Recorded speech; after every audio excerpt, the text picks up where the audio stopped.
Howdy folks, welcome back. Today I want to show you one of 3 ways to set up the RoboDot touch on an absolute point.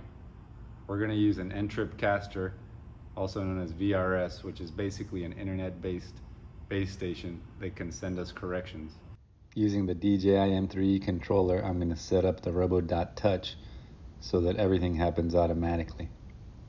I need to configure my Wi-Fi access point. In this case, I'll be using my iPhone. And you'll want to select Connect on Boot so that it happens automatically. Then you'll enter in your VRS credentials. And you'll want to select Connect on Boot here as well. And you're also going to want to check that Auto Survey is activated.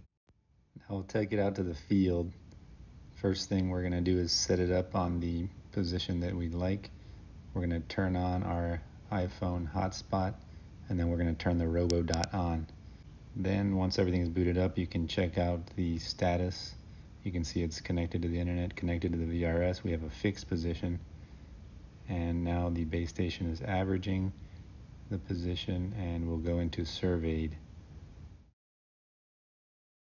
So now you can use it as a base station with an absolute position.